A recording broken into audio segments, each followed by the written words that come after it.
दोस्तों आज का टॉपिक हमारा है कि आप किस तरह के लंबे समय तक पढ़ाई कर सकते हैं। आखिरकार क्या वजह है जब आप बुक खोल के पढ़ते हैं तो आपका माइंड डिस्ट्रैक्ट होता है।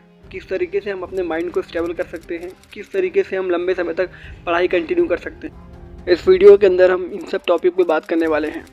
तो चलिए वीडियो को शुरू करते हैं। चैनल पर पहली बार हैं, चैनल को सब्सक्राइब करना ना भूलें। दोस्तों पढ़ाई करते समय हमें सबसे मेन पॉइंट ये ध्यान रखना चाहिए कि किसी भी चीज़ को करने के पहले हमारा ये मानना होता है कि हमारा ब्रेन काम और शांत होना चाहिए। क्योंकि आप भी जानते हैं किसी भी काम को शुरुआत करने के पहले हमारा अगर दिमाग मेंटेन नहीं रहेगा तो हम कोई भी काम नहीं कर पाएंगे। अगर हमें कोई टास्क भी करना है, अगर आप पढ़ाई कर रहे हैं या आप कोई भी काम कर रहे हैं, किसी भी तरह की एक्टिविटी कर रहे हैं, तो दोस्तों हमारा ब्रेन काफ़ी ज़्यादा वहाँ पर मैनुअल प्ले करता है और काफ़ी ज़्यादा इंटरनल प्ले करता है कि आप किस तरह के अपने माइंड को स्टेबल कर पाते हैं। तो उसके लिए दोस्तों किसी भी काम को शुरू करने के पहले आपको अपने माइंड को 10 से 15 मिनट स्टेबल करना पड़ेगा। और किसी भी काम को स्टार्ट करने के पहले आप अपने माइंड को किसी भी तरह फ्रेश रखने का ट्राई करें। ऐसा ना हो कि आप पढ़ाई करने का सोच रहे हैं लेकिन आपके माइंड में कुछ और चल रहा हो। आपके दोस्त का कॉल आया है, आपका दोस्त आपको बुला रहा है बाहर घूमने के लिए, लेकिन आपको पढ़ाई भी करनी है बट आपका माइंड डिस्ट्रैक्ट हो रहा है। तो वहाँ पर दोस्तों ये बात आपको ध्यान रखनी है कि किसी भी काम को शुरू करने के पहले इवन अगर पढ़ाई करने जा रहे हैं तो अपने माइंड को 10-15 मिनट के लिए काम रखें, उसके बाद अपनी पढ़ाई को कंटिन्यू करें। पॉइंट नंबर 2, आपको जितने भी काम करने हैं आपका टाइम टेबल सबमिट होना चाहिए आपके पास। इवन अगर आप कोई भी काम करना चाहते हैं तो आपके पास डेली रूटीन का टाइम आपके पास होना चाहिए।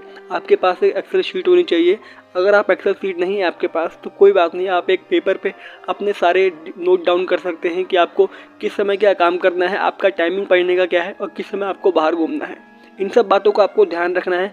क्योंकि अगर आपने इन सब बातों का ध्यान नहीं रखा तो क्या होता है, कभी कभार हम पढ़ने बैठते हैं और हमें किसी और काम की वजह से बाहर जाना पड़ता है। अगर वो काम ज़रूरी है तो आपको जाना चाहिए, लेकिन आप अगर बाहर गए हैं उस काम को आपने पूरा कर लिया है तो वापस आने के बाद आपको अपनी पढ़ाई पर फोकस करना है। पढ़ाई पर फोकस करने के लिए आपको आपका टाइम टेबल सेट ऑन होना चाहिए। इन केस अगर कभी टाइम टेबल अप डाउन होता है तो आप किसी भी टाइम टेबल में से टाइम को कंज्यूम करके जो डेली का आपका रूटीन है वहाँ से आप टाइम निकाल कर अपने स्टडी को कंप्लीट कर सकते हैं। क्योंकि आपको अपनी स्टडी को ब्रेक इवन नहीं करना है। अगर आपका कोई काम है, अगर आपको बाहर घूमना है तो आप बाहर घूमने का टाइम ड्यूरेशन कम कर सकते हैं, बट जो आपकी स्टडी है अगर वो स्टडी किसी वजह से, किसी ज़रूरी काम की वजह से आपकी शॉर्ट नोट हो गई है तो आपको फिर अपनी स्टडी को पूरा करने के लिए किसी और टाइम बेस से अपने टाइम को कंज्यूम करना पड़ेगा। क्योंकि स्टडी सबसे पहले है। अगर आपको स्टडी ही कंप्लीट करनी पड़ेगी तो आपको अपना लॉन्ग ड्यूरेशन टाइम को भी स्टेबल करना पड़ेगा ताकि आप लंबे समय तक पढ़ाई कर सकें और अपने स्टडी पर फोकस कर सकें। अब दोस्तों पढ़ाई करने के साथ साथ आपको अपनी हेल्थ का भी ध्यान रखना है। ऐसा बिल्कुल नहीं होना चाहिए कि आप पढ़ाई करने बैठ गए हैं और आप कंटिन्यू पढ़ते जा रहे हैं, आपको अपनी हेल्थ का ध्यान नहीं है।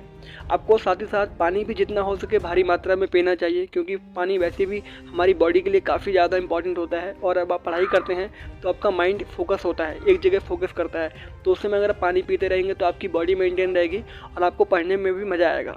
एंड दोस्तों आपको पढ़ाई करते करते समय आप आधे घंटे या 1 घंटे बाद भी आपको टाइम टेबल के हिसाब से ब्रेक लेना पड़ेगा। आप कंटिन्यू पढ़ने बैठेंगे तो इससे क्या होगा कि आप जो पढ़ते रहेंगे वो कहीं ना कहीं रिपीट होकर आपके माइंड में आपको बाउंस करेगा। तो उससे बेटर है कि आप आधे घंटे पढ़ाई करिए या 1 घंटे पढ़ाई करिए, उसके बाद 10 से 15 मिनट का ब्रेक ले लीजिए। ब्रेक लेने का मेरा मतलब दोस्तों, अगर आपको कॉफ़ी पीना वगैरह पसंद है तो कॉफ़ी पी सकते हैं, आपको रेस्ट करना पसंद है रेस्ट कर सकते हैं, या फिर अगर आपको कुछ म्यूज़िक सुनना पसंद है तो म्यूज़िक सुन सकते हैं। लेकिन दोस्तों म्यूज़िक सुनने का मतलब ये नहीं कि आपने 1 घंटा पढ़ाई करी उसके बाद आपने गाना लगा के सुन लिया, तो वैसा बिल्कुल नहीं होना चाहिए। म्यूज़िक सुनने का मतलब दोस्तों ये होता है कि आपने पढ़ाई कंटिन्यू करी, आपको 1.5 घंटा पढ़ते हो गया है, अब आप थक चुके हैं तो आप थोड़ा सा म्यूज़िक ले सकते हैं सुनने के लिए, बट साथ ही साथ आपको पढ़ाई भी कंटिन्यू करनी पड़ेगी उसके बाद।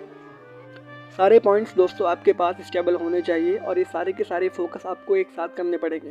पढ़ाई हमारे लिए इतनी इंपॉर्टेंट है, कल को आप कोई एक्स्ट्रा एक्टिविटी करते हैं तो अगर आपका अभी से पढ़ाई में स्टेबल माइंड रहेगा तो कल को आप कोई भी एक्स्ट्रा एक्टिविटी करके भी अपनी पढ़ाई को लैग नहीं कर सकते हैं।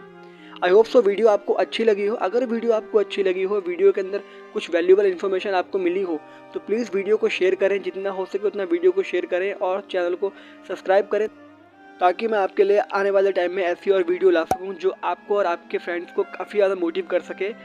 तब तक बाय बाय।